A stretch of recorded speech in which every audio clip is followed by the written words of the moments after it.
Hi, second graders. Welcome to day 2 of Text Features. I'm Mrs. Robertson, and I'm so happy to have you back with me again today. I'm going to share my screen with you now.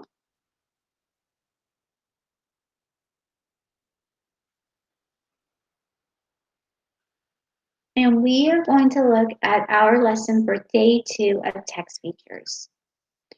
So yesterday's lesson, you had 2 reading responses. The first one was to reread chapter 1 and draw a picture that represents something you learned in chapter 1 and write a caption explaining your picture. The second one was you had to preview chapter 2 and make a list of the text features found in the chapter. After you made that list, you had to write this complete sentence. When I use text features to preview the text, I can blank. Do you have your reading responses nearby? Go ahead and pause the video and get your reading responses from yesterday so that we can review them together. Are you back? Did you find your reading responses from yesterday's lesson? Good. Okay, let's look at them. So for the first one, you had to draw a picture of something you learned from chapter 1 and then write a caption explaining your illustration. So I drew a leaf with caterpillar eggs on it, and I wrote, "The butterfly lays her eggs under a leaf." Because yesterday I learned that butterflies lay their eggs on a leaf. Hold yours up to the computer. Let me see what you drew. You are a fabulous artist. Look at that. Great job. Okay, let's look at our second reading response. We had to make a list of the text features we found in chapter 2. What are some of the ones you found? That's right. So I found a heading, bold words, a picture, which is also a photograph, captions, and a diagram. And then I wrote my complete sentence. When I use text features to preview the text, I can learn what the main topic of the text is going to be.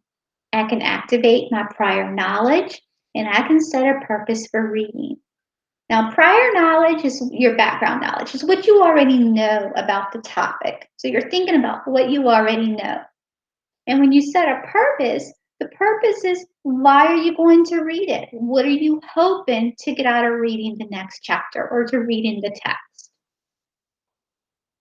So today, our learning target says, I can use text features to preview the text and set a purpose for reading.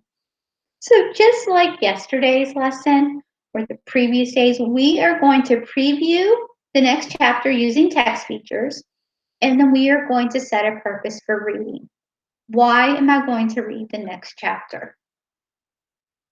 So for today's lesson, you're going to need paper, pencil, and you're going to need markers or crayons, something to color with. You want to pause the video now to go get your paper, pencil, and your markers or crayons? Go ahead. Okay, you back? Did you find everything you needed? Great. Let's get on with our lesson. Okay, so text features. Why are they important? Why do authors use text features? Why do we as readers need to pay attention to these text features? So text features help organize information in the text, which makes it easier for us as readers to find the information quickly. We know exactly where to go. Text features provide more information. So captions may give us information that's not in the text. Captions explain to us what's in the photographs. Photographs give us a visual of what the author's trying to explain to us. So we get more information when we actually pay attention to those text features. Activate prior knowledge. That means we're thinking about what we already know. So we're getting our brains ready to read the text. By thinking about what we already know, we're thinking about that topic and we're ready to increase our knowledge. We're ready to build on what we know. We're going to set a purpose for reading. By looking at the text features, why do I need to read this chapter? What am I going to learn? What's the reason that I'm going to read this chapter? It helps us identify the main topic of a section, and it helps us make predictions about what you're going to learn as you read that chapter. So we're going to just do a quick review of some of the text features that we talked about yesterday. The first one was the title. Now remember, the title is found on the cover of the book. It's also on the cover page. The title tells us what the main idea of the text is going to be, or the main topic of the text. The table of contents gives us a list of the chapters or headings that we're going to see in the book, and it tells us which page number these chapters begin on, so that we can quickly find the topic or page number that we need. The heading tells us what's going to be in that section. It gives us the main idea, the main topic, the information that is going to be in that part of the text. Bold print is the way that the author has the words printed so that it draws attention to the words. So the words are saying, hey, I'm important, look at me. The bold words can be in a darker black, or they can be in a different color, but it's drawing the reader's attention to important vocabulary words. The author also uses italics to draw attention to important words. And again, these words can be vocabulary words, or they can be a proper noun, the name of a person, place, or thing. Remember, italics means that the words are slanted. And like I told you in the last lesson, always think of this as the words looking fancy, like they're all dressed up. So it's a proper name, the name of a person, place, or thing, or vocabulary words. This one you see in the example is the name of a ship. So again, italics is another way to say, I'm an important word, pay attention. Captions tell us what's happening in a picture or an illustration or a diagram. So captions, this small box, is going to have information in it that helps the reader understand what's happening in the picture or illustration. And remember what I told you yesterday. It's important to read the captions because sometimes you're going to get information in that caption that you are not going to see anywhere else in the text. A photograph is a picture, and the author uses this picture or photograph to help the reader visualize what he or she is describing in the text. And again, the same as a drawing or illustration. Remember, a photograph is taken with a camera. A drawing or illustration is drawn by hand. And this is also a good way to help the reader visualize and better understand the text. A diagram shows us a process, and it takes that process and it breaks it down into smaller steps to help the reader understand. A diagram breaks things into parts to help the reader understand. And the diagram also has labels so that we understand each step in that diagram. You know, it could be a diagram of a plant, and it could be labeled leaf, stem. So it could show you the different parts. So steps or parts are labeled in a diagram. And the last text feature we talked about was a map. Remember, a map can show you a specific place, a city, a state, a country, a continent. It can show you lakes, rivers, oceans.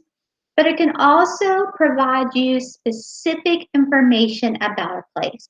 Like it could be a map about the population of the United States. And it could show you on the map the population for each state in the United States.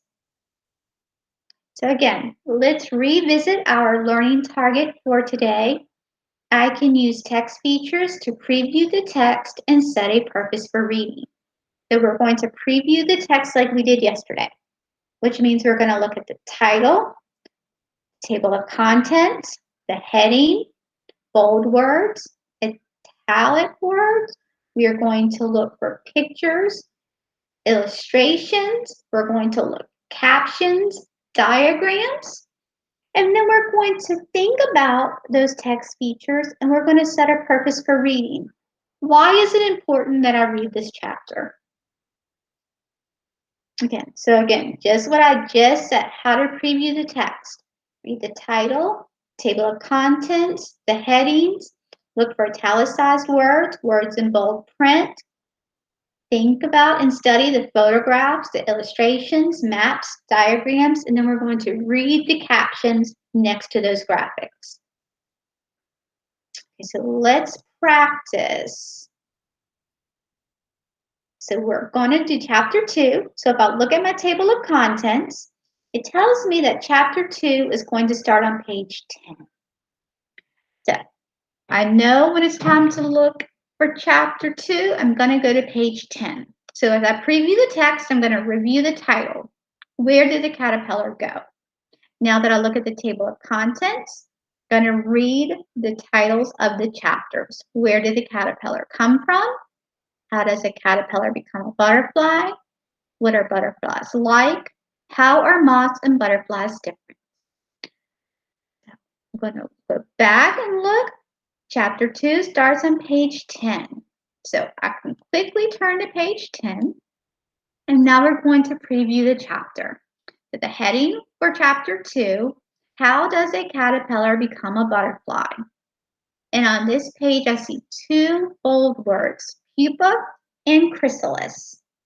There's also a photograph here, and the caption says, the caterpillar's body starts to change inside the chrysalis. So if I look at this photograph, you can see this is a photograph of a chrysalis. And I know that there is a major change taking place inside of that chrysalis. And when we read, we'll find out more about it. There are no bold words or italic words here, but here is a diagram. And if I read this caption, there are 4 stages in the life cycle of a butterfly. So this diagram is illustrating the stages of a butterfly life cycle for me. And then that's the end of chapter 2. So if I think about what I learned from previewing the text features, it talks about pupa, it talks about chrysalis. It showed me a picture of a chrysalis. There was a diagram about the life cycle of a butterfly. So what's my purpose for reading? Why am I going to read chapter 2? So I think the purpose for reading chapter 2 for me is I am going to read chapter 2 to learn about the life cycle of a butterfly. That is the reason I'm going to read chapter 2. So our purpose for reading chapter 2 today is to learn about the life cycle of a butterfly. Are you ready to read and learn about it? Okay, me too. So here we go. How does a caterpillar become a butterfly? When it is big enough, the caterpillar stops eating. It is time to become a pupa. This is the 3rd stage of the life cycle. The caterpillar finds a safe place. It might pick a plant stem or a tree branch. The caterpillar spins a silk pad. The pad sticks to a leaf or twig. Caterpillar hangs upside down. Its skin sheds again. The new skin underneath hardens into a shell. The shell is called a chrysalis. The caterpillar hangs there, very still. It seems as if it is resting, but it is not. Its body softens inside the chrysalis. Then it becomes liquid. Soon, new body parts form from the liquid. A head and eyes are made. Legs and wings appear. One day the butterfly is ready. The chrysalis cracks open. Slowly the butterfly pushes out. It hangs on the empty chrysalis with its legs. Blood pumps into its wings. The butterfly flaps its wings once, then twice. Soon it flies away. The life cycle of a new butterfly had 4 stages. They were egg, larva, pupa, and adult. First came the egg, then it hatched as larva, the caterpillar. Next, the caterpillar became a pupa. Inside the chrysalis, the pupa changed. It became an adult. butterfly. So my purpose for reading chapter 2 was to find out how a caterpillar turned into a butterfly. And I was able to fulfill that purpose. By reading chapter 2, I was able to learn how a caterpillar turned into a butterfly. So now let's revisit our learning target for today. What do you need to do? So, ready? Let's read this together. Okay, I can use text features to preview the text and set a purpose for reading. You're going to do just what I did. You are going to preview the text features for chapter 3, and then you are going to set a purpose for reading. Why are you reading chapter 3? What's the reason? You are setting your own purpose. Let's take a closer look at these reading responses. So the first thing you need to do is reread chapter 2. How does a caterpillar become a butterfly? So you can just click and it's going to right here and it's going to say, how does a caterpillar become a butterfly?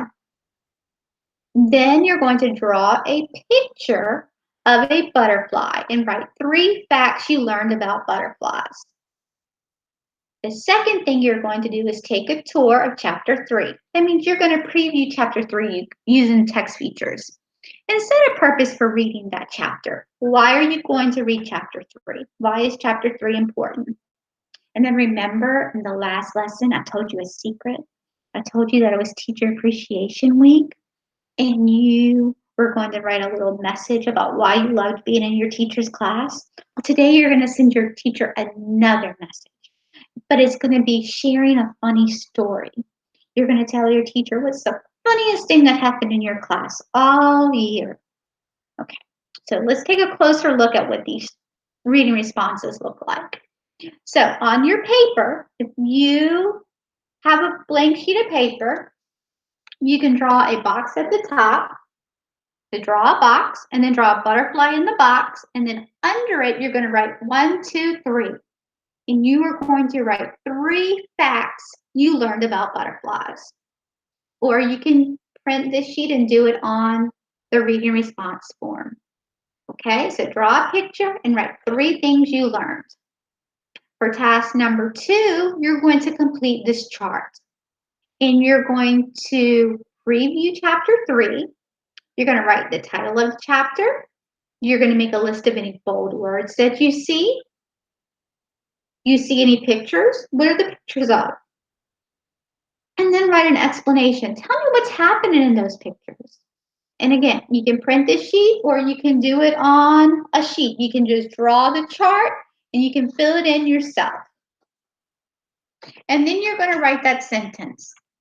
My purpose for reading chapter 3 is to blank. Why are we reading chapter 3? Why is it important? And then this is the one for Teacher Appreciation Week. And remember, this is optional. You don't have to do it. But what was the funniest thing that happened in your class this year? Well, let's make your teacher laugh. Let's think about something that happened in class that was really funny.